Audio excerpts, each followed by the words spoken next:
meeting dari lapangan terbang terus ke klinik saya. Nah, jadi kita jawab dulu tuh. Kita bukan telepon dulu ya Pak. Oke, kembali bukan teleponnya. Halo, assalamualaikum, selamat malam. Halo, assalamualaikum. Waalaikumsalam. Iya, dengan siapa nih Bu? Ibu Dia. Maaf, Dengan Ibu Dia Bu Dia di mana? dari Batam Center. Oke, silakan. Iya Pak, ini maaf saya mau tanyakan. Kebetulan saya lagi sering ngecek masalah check up diri saya. Oke. Sudah dinyatakan dokter tangan kiri saya di Singapura, Malaysia, menyatakan saya kolesterolnya tinggi. Kolesterol tinggi. Kolesterol ya Bu? Iya. Oke. Iya, mendekati 280. Oke. Sama asam uratnya udah 7 lebih. Oke. Nah, tapi ini kebetulan ini Pak, saya belum merasa puas karena pemeriksaan kemana-mana menyatakan hal yang sama. Katanya ibu nggak boleh makan ini, harus makan ini. Tapi saya sudah jalanin semuanya, belum puas. Saya masih merasa belum puas karena saya belum tahu penyakit yang bisa menyembuhkan. Dari obat-obat yang saya sudah minum ternyata belum ada hasilnya juga Pak. Baik. Jadi tolong Pak, saya bisa minta tolong kalau bisa ada Solusinya ya Bu? solusinya gitu ya. Baik Bu, ya, insyaallah. Pak. Baik, terima Terima kasih. kasih. Saya ingin tahu juga Pak ya nanti di mana saya kalau bisa saya bisa langsung hubungi Bapak. Oke. Dapat langsung ya Bu. Iya, terima kasih Bu. Nanti Terima akan. kasih ya Pak. Ya, sama Iya. Bu. Mohon bantuannya. Ya, baik. Assalamualaikum. Waalaikumsalam warahmatullahi wabarakatuh. Silakan lihat ya, itu udah muncul Ini alamatnya. satu pertanyaan yang sangat bermutu, yang sangat bagus. Ini banyak sekali, sering. Banyak di antara pasien saya yang sudah pergi ke mana, mereka tidak puas di Melaka, tidak puas di Kuala Lumpur, pergi juga ke Singapura, tapi hasilnya begitu juga. Nah, mereka lebih diutamakan jaga pemakanan ini itu. Sebentar lagi saya akan bahaskan pertanyaan Ibu ini. Iya. Jadi kembali kepada Ibu yang dari Ernawati Batu Haji. Jadi itu yang pertama kerja kita harus kita turunkan dulu yang namanya asam urat ini dengan obat. Iya. Dan selama proses penurunan asam urat ni, yang asam urat itu jangan dikonsumsi dulu. Ah, di situ pantang-pantang tadi pentingnya. Karena banyak juga pasien ini yang susah turun, baik kolesterol, baik asam urat, itu karena obat dimakan, pantang juga dimakan. Pantang-pantang itu seperti pupuk kepada penyakit. Dia akan menyuburkan lagi. Kita berusaha untuk mencantasnya. Kemudian kita pupuk lagi. Jadi sementara dalam perawatan sampai dia stabil, harus dikontrol dulu pemakanan. Jadi pemakanannya seperti yang kita tersentuh awal tadi. Kemudian ada juga yang bertanya sebelum Ibu ini, ada yang tadi Ibu Yuli itu semutan. Untuk menentukan seseorang itu ada asam urat atau tidak, itu harus kita cek dulu. Setiap ada peralatan-peralatan untuk mengecek, harus kita gunakan dengan itu. Oh, ini pegang tangan saja, oh ini asam urat tinggi, itu tidak boleh dipercaya. Harus dengan alat. Kita tidak boleh sembarangan. Kita harus mengikut peraturan medis ini. Ada alat khusus untuk melihat uric acid rendah atau tidak. Jadi kita harus gunakan itu. Kalau di klinik saya akan gunakan itu dulu untuk memastikan ada asam urat atau tidak gitu. Tetapi dalam obat homeopati tadi ini tidak berapa penting karena kita mengobati pasien atas gejala-gejala atau simptom-simptom. Yang kita obati dengan homeopati ini adalah tubuh orang-orang yang sakit tersebut. Jadi kadang nama penyakit itu tidak berapa penting, cuma gejala iya. Gejala beliau ada semutan, jadi kita berikan obat yang untuk menghilangkan semutan gitu. Sama ada tinggi atau tidaknya asam urat itu harus cek dulu. Karena nanti kita akan berikan obat untuk menurunkan kadar asam urat itu. Dan masih dalam keadaan semutan itu masih mudah. Jadi Bu datang ke klinik, kita berikan perawatan, insya-Allah dia akan mudah sembuh lah. Kemudian yang sangat penting ni pertanyaan yang kemudian ini, beliau ada kolesterol tinggi. Dan 250 sekian. Kemudian juga asam urat 7, sekian. Juga tinggi. Saya memberitahu tadi bahawa tidak akan berlaku asam urat, tidak akan berlaku kolesterol tinggi juga sekarang.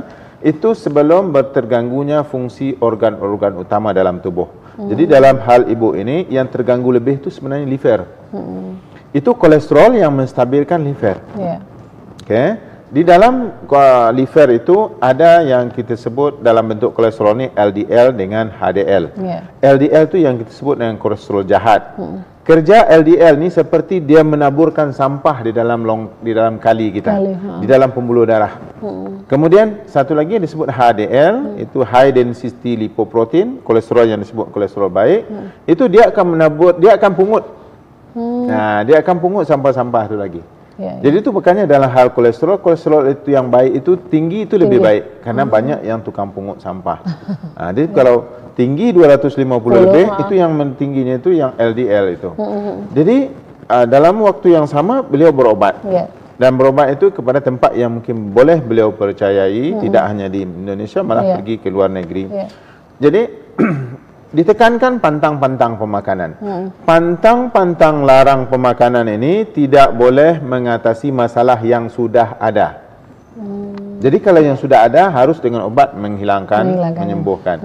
Kalau yang belum ada bisa dengan menjaga pantang larang tadi. Artinya kalau untuk kolesterol jahat itu semua makanan yang enak-enak harus dikurangi. Karena yang mengenakkan makanan itu kolesterol. Iya, betul, jadi kadang-kadang orang tanya saya apakah makanan yang harus dielakkan. Saya kata kalau ngomong banyak. Jadi ingat saya yang enak-enak tu kurangi. Kita jawab. Kita berikan telepon kembali. Halo, assalamualaikum, selamat malam. Halo, selamat malam. Ya, selamat malam. Bapak Pak Zani di Jodoh. Pak Zani Jodoh, silakan Pak Zani. Bu, ini saya mau tanya. Saya badan sebelah kiri ini kan di bagian lambung kan, kalau saya bernapas dia kayaknya ada sangkut. Ada yang mengganjal begitu. Terus itu di lututnya itu kadang-kadang kalau misalnya mau mendaki itu kayaknya agak susah. Terus ini saya udah periksa ke dokter, kata dokter itu ada batu ginjal. Batu ginjal? Katanya ada batu ginjal. Jadi kemarin itu yang berapa bulan lewat untuk dioperasi, tapi saya belum siap lagi. Jadi sampai sekarang cuma kalau misalnya mau buang air besar lancar, terus kencing lancar. Sudah di scan, Pak? Itu gimana itu solusinya? Sudah. Ya, baik. Baik, terima kasih Pak nanti jelasin nih Pak Ibrahim ya. Oke, ya. Terima kasih Pak. Ya. Sebelum saya jawab ini saya sambung ya Ibu. Ya Ibu Tia. Itu untuk perawatan, pengobatan, menstabilkan Ibu punya kolesterol, menstabilkan asam urat dalam arti yang sebenarnya harus membetulkan fungsi liver. Jadi untuk membetulkan fungsi liver itu harus memulihkan kembali fungsi liver itu kepada yang lebih baik. Artinya di sekarang ini di liver itu sudah banyak toksin yang tidak boleh dikendalikan oleh liver. Sebentar kita buka telepon dulu. Halo, assalamualaikum. Terima kasih. Jadi untuk menyelesaikan masalah ini, kalau obat, syarat obat itu harus bebas daripada toksin. Karena yang mempengaruhi, yang menjadikan liver masalah ini adalah toksin. Jadi kalau obat itu bertoksin, nanti toksin itu akan bertambah. Jadi penyakit tidak akan sembuh. Jadi kita harus membuangkan toksin. Jadi kata Nabi, bekam yang terbaik itu karena membuangkan penyebab kepada penyakit, yaitu toksin tadi. Ini sudah dikaji oleh pengobatan modern, sudah dikaji oleh saintis, sudah dibukti, proof secara saintifik. Jadi Ibu tidak boleh hanya dibetulkan hanya asam urat saja. Tidak boleh hanya dibetulkan masalah liver saja, kolesterol saja. Harus diobati ibu tersebut. Dan juga pasien-pasien yang lain juga itu. Harus orang yang sakit itu yang kita betulkan. Karena penyakit dalam tubuh kita ini, dia tidak berdiri sendiri. Dia saling mempengaruhi. Dia sistem tubuh kita ini ibarat mata rantai. Dia harus berkait-kait antara satunya lain. Jadi harus tubuh itu yang dibetulkan. Harus fungsi liver yang dibetulkan. Kalau fungsi liver dibetulkan, dengan sendirinya pantang larang yang kita makan itu akan diselesaikan seperti biasa. Dulu ketika ibu belum kolesterol tinggi, belum ada asam urat tinggi, kan tak banyak yang dipantangkan. Malah kita nggak kenal dengan pantang itu kan. Tetapi nggak jadi apa-apa. Karena apa? Karena waktu itu liver itu berfungsi dengan sempurna. Yang baik, yang perlu disimpan, diterima untuk tubuh, yang tidak dibuang keluar, atau sebahagiannya diproses di liver juga untuk dijadikan bahan untuk empedu, untuk dijadikan bahan untuk membuat vitamin dan segala macamnya. Jadi dikitar semula namanya. Kalau di Malaysia disebut kitar semula gitu. Dijadikan produk yang baru. Itu kerja liver kita. Jadi kerja liver ini sebenarnya kalau dalam ilmu medis itu lebih daripada 500 jenis. Bayangkan tu sangat banyaknya kerja fungsi liver ini. Lebih daripada 500 jenis. Jadi kalau terganggu karena banyaknya toksin, itu sudah wajar. Banyak kerja-kerja yang tidak boleh diselesaikan, maka efeknya bisa kolesterol tinggi, bisa asam urat tinggi. Nanti dia akan berlanjutan lagi, fungsi liver itu akan menurun. Kemudian dia akan berlaku apa yang disebut dengan liver cirrhosis.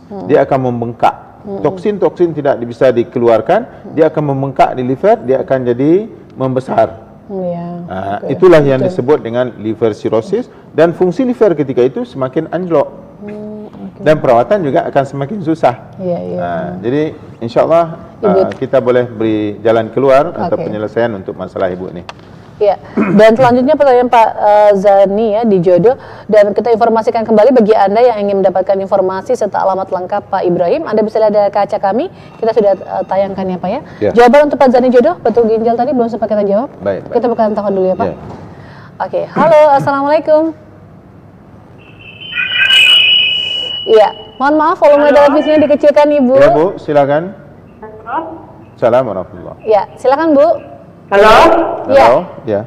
Ibu ini di kantor. Di mana Ibu? Silakan Bu. Iya, ini masalah Bapak. Bapak saya pernah asam urat. Mama juga. Mama asam urat sama kolesterol, Pak. Yang saya mau tanyakan, Bapak saya kalau sakit itu kakinya bengkak gitu loh, Pak. Apa itu karena kerja berat di proyek atau gimana gitu, Pak? Umurnya berapa sekarang Bu? Umur Bapak sekitar 68. Yang bengkak keduanya atau sebelah? Sebelah aja, Pak. Sebelah mana? Sebelah kiri. Sebelah kiri. Iya. Kalau Mama udah sembuh, Mama kata kolesterol sama asam urat, Pak. Kencing, ada bangun malam untuk kencing atau tidak bapaknya? Enggak, Pak. Cuma itu aja, kakinya aja bengkak. Baik. Kalau sakit gitu. Baik. Itu saja Bu ya. Oke, Bu Indi. Terima kasih ya, Pak. Ya, terima kasih. Selamat malam. Baik, silakan Pak. Saya akan jawab yang Bapak yang Zani, Jodoh tadi. Itu ada atau tidaknya batu ginjal, yang pertama harus kita pastikan dulu. Harus kita pastikan dengan cara itu bisa ultrasound, bisa juga di ronsen akan nampak segala macam. Tetapi yang nampak apabila di ultrasound atau di ronsen ini adalah batu ginjal yang sudah besar. Yang sudah besar, yang kecil nggak nampak. Jadi batu ginjal ini dia disebut juga kalau di Malaysia di Kuala Lumpur disebut batu karang. Jadi seperti batu karang, artinya dia bukan satu, dia banyak. Cuma yang besarnya mungkin satu. Yang nampak ketika di foto tersebut adalah yang besar. Yang kecil-kecil tadi itu tidak nampak. Jadi ketika ada yang besar nampak, dioperasi, dibuangkan, setahun 2 tahun ada lagi. Karena yang kecil tadi dia membesar. Gitu. Dan ketika di laser segala macam pun kayak gitu juga. Yang pecah, yang hancur itu yang besar. Tapi kadang-kadang dengan laser ni organ-organ tu bisa hancur juga. Jadi harus hati-hatilah. Penyembuhan yang betul sebenarnya untuk batu ginjal harus semuanya dibetulkan. Baik yang besar yang nampak atau yang kecil yang tidak nampak, supaya dia jangan berulang kembali. Karena batu ginjal ni kebanyakannya berulang kembali. Itu karena ketika mengobat tadi hanya yang besar itu yang dibuangkan. Yang kecil tak nampak, nanti dia akan membesar juga.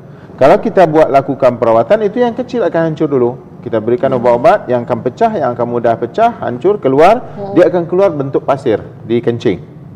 Jadi tidak terasa sakit. Gitu. Ada yang besar itu keluar, yang sakit, itu biasanya yang sudah sampai di kantong kemih, di pundi kencing. Di bladder itu, ketika berikan obat, dia akan keluar terus kencing itu, kayak kencing. Selama dia masih belum begitu besar. Tetapi itu biasanya sakit gitu. Cuma kalau yang ada di ginjal, itu kita berikan obat, biasanya dia akan terhakis sedikit-sedikit dan dia akan seperti pasir keluarnya dan tidak sakit. Itu bisa kita buktikan dengan mengcek kembali, dengan kita foto kembali, oh ni batu sudah tidak ada. Gitu. Jadi perawatannya itu kalau bagi saya itu tidak perlu dioperasi kecuali dah terlalu besar. Ada saya seminar dulu ke USU Medan, itu istri dokter pakar itu, dia ada batu ginjal, hampir seluruh batu di ginjal kanan itu sudah hampir kena batu. Tak tahu. Jadi karena sudah umur 50-an, badan sudah agak semakin gemuk, istrinya minta izin untuk ikut senam robek. Gitu. Jadi ketika senam aerobik kan diputar-putar badan toh. Ketika memutar-mutar badan tadi kan tergerak di dalam, termasuklah ginjal. Karena ada batu yang besar, tergeserlah batu tadi dengan dinding otot ginjal tadi, maka keluar kencing darah. Kencing darah, terkejut dia dibawanya ke rumah sakit. Rupa-rupanya hampir satu ginjal kanan itu sudah jadi batu. Nah, itu tidak bisa hanya dibuang batu karena dah terlalu besar, dibuang dengan ginjal-ginjalnya sekali. Nah, nasib baik masih bisa diselamatkan. Gitu. Oke, baik. Dan kemudian yang Bu Indri tadi orang tuanya sakit asam urat. Pertanyaannya, kenapa bapaknya itu bengkak kaki di sebelah kiri? Okay. Bengkak kaki di sebelah kiri itu kadang-kadang banyak kaki bengkak ini banyak dikait. Kita buka telepon dulu ya. Oke, kita buka kembali. Halo, assalamualaikum. Halo. Iya, halo. Silakan, Pak. Nah, ini dari Tanjung Uban. Ya, silakan, Pak. Volume televisinya, Pak. Kecil. Kaki saya selalu tebal-tebal rasanya, terus semut-semutan itu. Keduanya, Pak. Kedua-duanya, Pak? Iya, dua-duanya. Bapak umur berapa sekarang? Usianya, Pak? Iya. Usianya berapa, Pak? Tak dengar aku. Oke, baik, tidak apa-apa, Pak. Terima kasih ya. Nanti dijelaskan oleh Pak Ibrahim ya, Pak. Oke, ya, terima kasih. Ya, baik. Silakan, Pak. Kita jawab pertanyaan Ibu Indri tadi ya, yang dari jodoh tadi sempat asam urat. Ya. Bengkak kaki sebelah itu yang pertama bisa disebabkan oleh toksin-toksin yang banyak, katakanlah di lutut, atau setengah orang itu ada varicose vein, urat-urat bengkak biru sudah banyak di kaki itu. Artinya vena yang naik ke atas yang akan membawa darah yang sudah turun ke bawah itu bermasalah. Artinya dia tidak bisa lancar naik ke atas, maka darah lebih mudah turun, tetapi susah untuk naik. Maka ketika seorang berdiri lama, dia akan sebahagian darah yang tidak bisa naik dengan lancar akan mendap di bawah, akan menjadikanlah bahagian kaki itu bengkak. Tetapi kalau bengkak itu kedua-duanya merening, dan itu ada kaitan tu, makanya saya tanya tadi, kencing bangun malam tak? Kalau sering bangun malam kencing, itu berarti ada kaitan dengan ginjal. Jadi bengkak, melemahnya ginjal karena apa? Ginjal tidak bisa memproses air kencing, tidak bisa mengeluarkan kencing dengan banyak. Jadi karena tidak bisa mengeluarkan kencing dengan banyak, air tidak terbuang, maka yang turun ke bawah itu lebih banyak air daripada darah. Nah, maka air tadi mengumpul di bawah menjadikan bengkak, tapi biasanya itu kedua-duanya. Kalau sebelah bukan, itu karena hanya faktor yang sebelah mungkin dulu pernah juga terjatuh, tertimpa benda berat, atau mungkin ada urat-urat biru yang timbul dan segala macamnya itu bisa memacetkan darah naik ke atas. Tapi bila nanti dia sudah berbaring, dinaikkan kaki sedikit, dia akan hilang bengkak. Nah, itu biasanya begitu. Baik, pertanyaan dari Bapak Tanjung Uban tadi, ini kakinya selalu kebas-kebas dan semutan nih, Pak. Kebas-kebas berlaku kebiasaannya karena berkurangnya fungsi saraf. Karena yang memberikan rasa kepada kita itu kerja saraf. Saraf pusatnya di otak. Kemudian dia travel dalam tulang belakang. Di setiap celah tulang-tulang yang 32 ruas itu, dia keluar. Termasuklah yang hujung ke kaki. Jadi ketika terganggunya aliran saraf, fungsi saraf di kaki, maka dia akan bisa menjadi kebas atau semutan atau terasa sebal atau tebal, gitu. Kemudian saraf untuk menjalan kerjanya memberi rasa kepada tubuh, dia perlukan pembuluh darah. Dia perlukan darah, darahnya itu di dalam pembuluh darah. Jadi kalau sudah kurang fungsi saraf, sebenarnya aliran darah ke dan untuk saraf juga sudah kurang. Jadi saling berkait. Nah, jadi mungkin lebih terganggunya saraf.